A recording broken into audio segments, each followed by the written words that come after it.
Hi friends, it's Deanna Williston with Our Blooming Catholic Life. Hey, the school year is almost out. Why don't you take on something new this summer? Now, a lot of you are probably already feeling heart palpitations as you look at this book in my hand, but I'm telling you to slow down just a second and listen. If you're someone who has wanted to learn a single prayer in Latin, this book is for you. If you're someone who's in a choir and you sing hymns in Latin, but there's like 5 different English translations, and you'd like to look at it yourself, this book is for you.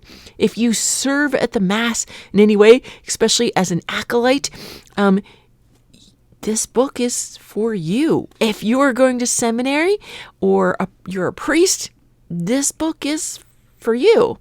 If you're someone who goes to the Latin Mass or occasionally even just watches it on YouTube or some sort, and maybe you have the Missal and you look at the English and you look at the Latin and you're not sure, that's telling you the English meaning, but it's not helping you to understand the Latin, and you want to be able to do that. This book is for you. If you're someone who just loves languages and you want to try something new, this could be for you. If you're someone that studied Latin in a government school and you want to know how it's different than ecclesiastical Latin, the church Latin, this book could be for you. So you can use it in a variety of ways. It has a number of features, a number of different sections. So let's quit talking about it and jump in. Oh, wait, who's it by? Edward Caswall. Does that name sound familiar? Well, friends, go and grab your Brebeuf hymnal. I'm sure I'm saying that wrong, but go ahead and grab it, because here is an example of where you will find works by this priest. It tells you here, if you go to page 312, and we're looking at Pange Linguae Gloriosi, which is a famous hymn by Thomas Aquinas, but you are looking at the first tune on page 312. This has 1, 2, second tune, two different tunes for this translation by Edward Caswall. It's by Father Edward Caswall, or I'm trying hard with the pronunciation today. I'm tempted to start over. Sorry, bear with me. Father Edward Caswall, or Oratorian, and he died in 1878. So there's 2 tunes for that fit his translation. You may be familiar with one of them, but he did actually translate a number of hymns. He's known for that. It's just nice that a number of them are here in, again, the Brebeuf hymnal, if you've got that edition. That's the melody edition. There's other editions of that hymnal available. Let's go ahead and read on the back here. It says, Father Edward Caswall was a prolific translator and poet. His most well-known works are his hymns, especially his translations. Ta-da! He was born in 1814, the son of an Anglican clergyman, and followed in his father's footsteps, being ordained in 1839. He became involved in the Oxford movement and converted to the Catholic Church. When his wife died, he became a Catholic priest, served in the oratory of St. Philip Neri in Birmingham. And it says here, this book is not a complete course in Latin, but a set of exercises that give the student the vocabulary to understand the everyday prayers of the Catholic Church. The chapters of the first part are divided according to different services a Catholic will be involved in, whether in the choir or serving on the altar at Mass, or the standard hymns and prayers at benediction. And lastly, a section on various prayers, even like the prayers before and after meals. At the end comes a little dictionary and an index to both parts. The book is recommended for the use of choirs, convents, and mission schools, and for self-teaching. The cover is from a Book of Hours workshop of, I'm not going to be able to say that, but it comes from Wikimedia. The text comes from the Internet Archive and was prepared for printing by our friend Veronica Brandt. I actually got this book back at Christmas time and have not reviewed it for you yet, just because the list of wonderful Catholic books to bring to you is amazing. And I keep setting this one aside because I wanted time to properly get in there. And so I had a little bit of time and thought I'd jump in. You can see Veronica's website as well here. Dun, dun, dun, dun, dun. Oh, if I take my finger off it, right? Let's jump in. So it is the old-timey typeset. Okay.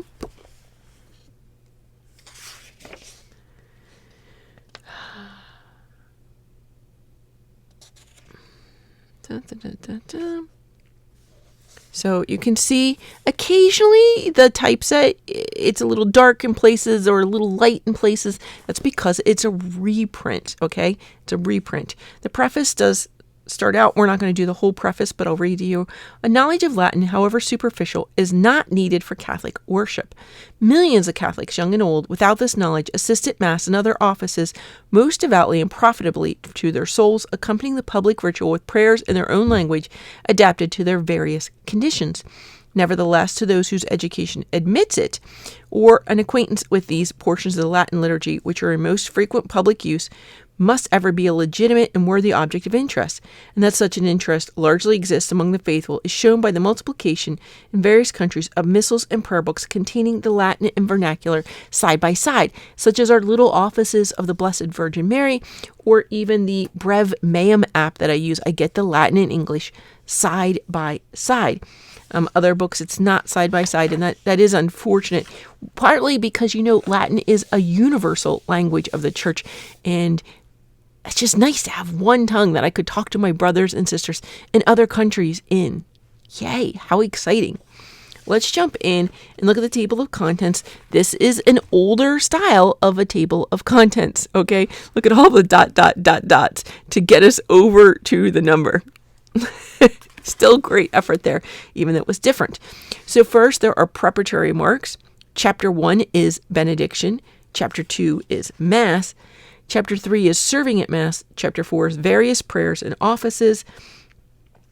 Yeah, so that's it. Not difficult. Let's go back in there. What does it mean by preparatory remarks? The mode of using this book, pronunciation. I'm not sure what that word is even. I think it's accentuation, where there are accents, emphasis on words. Parts of speech in Latin, and each of these is just a few paragraphs to a page or so. These are very short sections. Absence of articles like the, a. There are less number of words in Latin than in corresponding English sentences. Why? It addresses that. Cases of nouns, adjectives, pronouns, verbs, other parts of speech, transposition of words, resemblance of many Latin words to English. So this is just an introduction to most of these topics. Very brief, get your feet wet, just enough that you need to know. Then in the benediction, it has exercises, and then it has text, and there's an asterisk next to text, and it tells you at the bottom, the word text denotes original portions of the office book. So texts from the Bible, text from the little office of the Blessed Virgin Mary, the official Latin text of something, okay? Which is going to include O Salutaris, the Litany of Our Lady, Tantum Ergo, says prayer, that's the only word there, and Adoramus, and etc. So we'll get into that in a minute.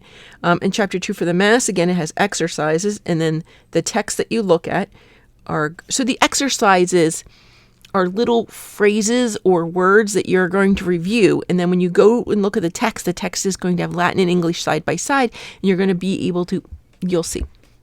So the exercises are like a warm up, and then you're going to get into these prayers. So exercises in chapter 2, the Mass, and then text, it's going to be the Kyrie, the Gloria in Excelsis, the Dominum Vobiscum, the Credo, commencement of the preface, the Sanctus, the Agnus Dei, Ita Missa Est. Chapter 3, serving at Mass, again, exercises. And what text are you going to do? Judica me Deus, the Confidetur, versicles, responses at the Epistle and the Gospel, Orate and Suspiciat, the commencement of the preface, the Sed Libera Nos, and etc. Chapter 4, the various prayers. What are the texts you're going to study there? In Nomine, Dominus, the Pater Noster, Ave Maria, Apostles' Creed. That's funny that one's not put into Latin. Gloria Patri, Requiem Aeternam. The form of baptism, confirmation, absolution, and consecration at Mass. Rite of Holy Communion, and the Ave Verum. In section 2 of this, various prayers and offices, we're going to do the Stations of the Cross, grace before and after meals, unusual endings of the prayers. Usual endings of prayers said at Mass. The Angelus, the Alma Redemptoris, Ave Regina, Regina Caeli, Salve Regina, De Profundis, and this is Ash Wednesday. And then remember, at the back then is going to also be a dictionary and an index. So I put this because I was downstairs and I didn't have my sticky tabs. But now I have them. What's the difference between these and these little guys? Okay, they're both sticky. But the ones that are pure paper and are sticky, if you get your book wet at all, those will bleed all over your page. So I would have hot pink marks. So now I've put on a red tab. Our dictionaries as a kid were always red. So I love putting a red tab where the dictionary is. And then I'm going to put one where the index is. The dictionary print is a little bit tiny, but again, that is original. And I'm going to show you it because it has a good example of something I've wanted to show you. So every now and then, the last page of a section may not start at the top. See, here's the page number, but it's actually centered in the bottom of the page, which is a little odd, but know that that's kind of denoting it's the last page of a section. So you can see how tiny those are, but it does give you the dictionary. Like victima. Oh, and then it has AE after that, so it's telling you how to form the word. We'll get to that later. It's a noun. It has one, so I guess it's singular. No, female, a victim. Okay, we'll get into what all those meanings are as you go through the book. No, wait. Here it is. So it's all the Latin words that occur in the preceding pages, but here are all the symbols that are going to appear in the dictionary. So you may well want to put that marker right there, because even I was like, oh wait, I didn't. So it could be the case of something. It could be the gender, the part of speech. Numerals indicate the declension of the nouns and conjugation of verbs. I knew that once upon a time, but I was looking at it, I was completely blanking out. So lots of detail in that tiny little dictionary. Lots and lots of detail for you. Interesting. Oh, wait. In the back, it has the Passio Domini Nostri Jesu Christi sit semper in cordibus nostris. And then it says from the directory of the Oratory of St. Philip Neri. Creed of St. Athanasius. So that little bit, remember from the directory of the Oratory of St. Philip Neri, that is where he served. Okay, that's really interesting. I hadn't noticed that the first time through, but there's always going to be things that come through. Okay, let's get in there a little bit more. Dun, dun, dun. Part 1, the Catholic's Latin Instructor. Part 1, the preparatory remarks. These observations are intended principally for the assistance of those who are trying to teach themselves, but with a little additional explanation they may be used by school teachers as an accompaniment to the exercises. So the mode of using this book. Interesting, right here, they use that funny little double S, the section symbol that you will find in encyclicals. When encyclicals have numbers, they are section numbers, and you should properly use that symbol. It's a little hard to find on a keyboard normally if you go into insert special character and try and find it. But yay, they're using it here. It's going to get you used to seeing it. Awesome. Love that. Mode of using this book. The exercises of this book have been arranged not without reference to grammar, yet so as to require the least possible amount of it. Okay, so what's it going to talk about here? It's saying this is immersion learning. We're dropping you in the deep end. You learned English, or whatever your language is, by listening to others. Your first language was learned mainly by listening to others speak. And so they're just going to throw you in off the deep end in the front of the book and not give you the grammar. Now remember, should you want to study grammar, there is a grammar section further in. But in the beginning, it's more immersion and memorization. And that is the way we learned when we were very little. So this is the different stages of learning, right? So if you really just want to memorize things, what a word means, great. Because in Latin, they changed the ending. That's why there's so many fewer Latin words. They took the word and they altered it. They added things to the beginning or the end. They either changed the beginning of the word or the end of the word. That's why the root word's the one in the middle, right? And that changed. That could mean 3, 4, 5 words, that one word in Latin. So what you're going to do is look at that one form of that word and memorize what that is. Exactly. So you're not going to have to learn all the grammar of why that word, exactly as you're looking at it, means that 5 English words. You're just going to memorize this one English word means these 5 English words. So it's going to give you that opportunity. It's drop you in the deep end, immersion, but you're not going to flounder because you have the book here to guide you. It's really exciting. I read this. I loved it. Like when it talks to you about parts of speech, if you were having a heart attack, here it is. It's on page 4. Number 4, parts of speech in Latin. In Latin, there are 8 parts of speech. Noun, pronoun, adjective, verb, adverb, preposition, conjunction, interjection. They've introduced that topic. Here's what they are. Let's move on. Section 5, absence of articles. By articles, we understand the little words so constantly on our lips. A, and the. Strange as it may seem, there are no words answering to these in Latin. Consequently, in translating, we have to put these in for ourselves, according to the judgment of the meaning. Thus, we translate ad dexterum to at the right hand, and tantum sacramentum, so great a sacrament.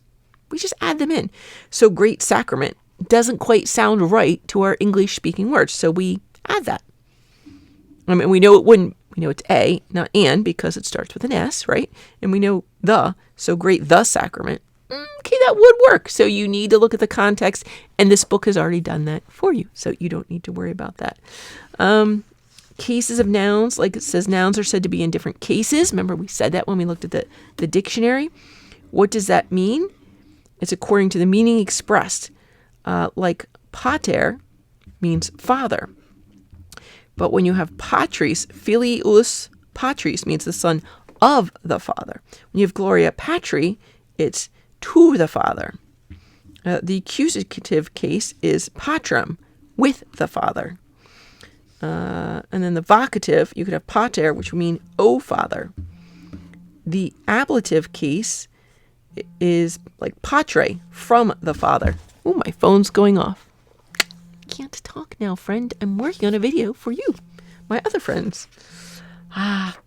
So these are just really get your feet wet introductions so that when you come across these words, if you come across them, it's going to make more sense. Now let's look at exercise 1. And it's just a series of phrases. Like what? Exercise 1, it tells you we're going to look at page 12 in a minute. So number 1 is in secula, in aeternum. 3 is supernos, 4 sine termino, in patria, de celis. Pro nobis, sine labe, ab utroque, de celo, in se. Sub sacramento. Oh, that one's got a little bit of blob in the ink, but in nobis, in principio. And don't worry, because we are going to turn to another page, and it's going to be written again in the, I don't think it's going to happen when we look over there. So we're going to go, what number was it? It was exercise 1. It said to turn to page 12, and now I've turned to page 12. And here it's giving us, aha! Starts out here. It says accusative case. And that's numbers 1, 2, and 3 were accusative. In sacula, unto ages. In aeterum was forever. Supernos meant upon us. Then it had some in the ablative case. And that looks like that is 4 through 14. Sine termino, without end. In patria, in our native home. De colis, of heaven. Pro nobis, for us. Okay, so now let's look at exercise 1. Where does this get us? Like, those are just random things. Let's see here. Exercise 3, 4. Then we have get through all of our exercises. There were 6 exercises in this section. Then we get to translation of the text, and it tells us number 1, and it refers us back to page 10. Oh, here was the text. I missed it entirely. 6 exercises, and then we had O Salistoris Hostia and the Latin and English next to each other, but not necessary. Oop. I totally fibbed there. It's Latin in Latin. So, and one of my books does this format.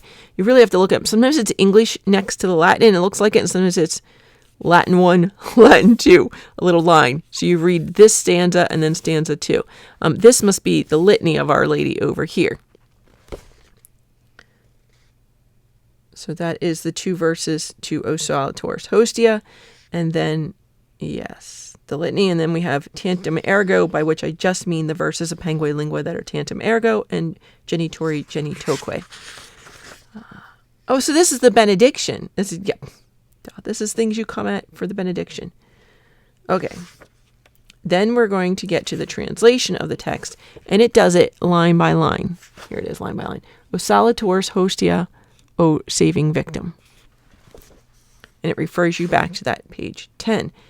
And then we get all the way through all the exercises. And then it tells you also that there are some additional prayers that may be said at benediction, and it tells you to go back to page 42 to find them. Now in this book, the page numbers are in the upper outside corners. Now what did it say? O sacrum convivicum and Ave Verum, occasionally sung at benediction. See chapter 4, page 42. And here is the Ave Verum. So it is in here as well. So it's going to refer you to other sections. That is from various prayers and offices, which include, we already talked about that. I mean, these are just short little prayers that we say, right? And you can learn them. You can learn them one by one to work on one. Do you have them memorized? Or you can work on a section. Here is the short Latin grammar. There's a first course and a second course. And I'm just going to read the description of that as well. Oh, sorry, there is also a third course. Now let's jump into here. So the first courses include exercises, text, and word-for-word translations, which are going to include Sunday Vespers, additional Vesper Psalms, and Compline. The second course, again, has just text and word-for-word translation. It is going to be additional portions of the Mass, including Asperges, prefaces, Gospel of St. John, Prayer for the Queen. Chapter 2 in that is going to include the Requiem Mass. So lovely to study that. Then there are various short devotions, including Prayer Before a Crucifix, Anima Christi, Ejaculation to the Sacred Heart, perfect for this month of June, Aspiration of Love for Jesus, Prayer of St. Andrew, Invocation of the Holy Ghost, the Memorare, Subtuum Praesidium, the Immaculate Conception, Invocation of St. Joseph, Invocation of St. Michael, Invocation of the Angel Guardian, Miserere, Te Deum, and then the translation of the text. Then there are select Vesper antiphons and select hymns and sequences. In the third course, there is a litany of the saints, select portions of the burial office, also very lovely to learn, select introits, words of various motets, selected collects, selected gospels, creed of St. Athanasius, and then the Recordamini that we talked about at much earlier when we were talking about the dictionary. And then we have the dictionary and the index. So it says the second part aims no more than the first at teaching Latin simply as such, much less Latin composition. These are the objects of a classical education for which there is no real substitute.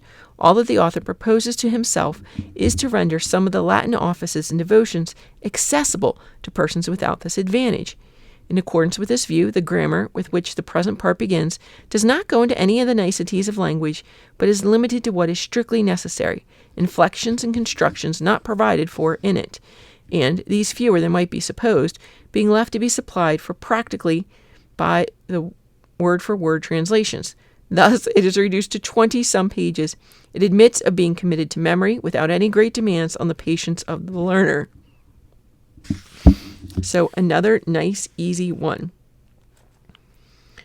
Like parts of speech. The parts of speech are 8. Remember we talked about this earlier. Noun, pronoun, adjective, verb, adverb, preposition, conjunction, and introduction.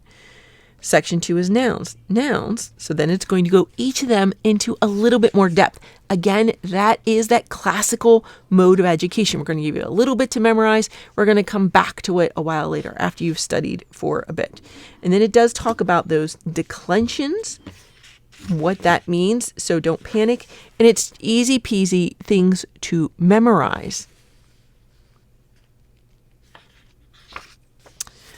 Let's see. Is there anything else I need to show you? Do you want to see maybe some of the... Oh, well, here, like, you do study the Magnificat is one of the things that you study. So lovely things for you here. I realize I'm 25 minutes in. I didn't mean to get that long.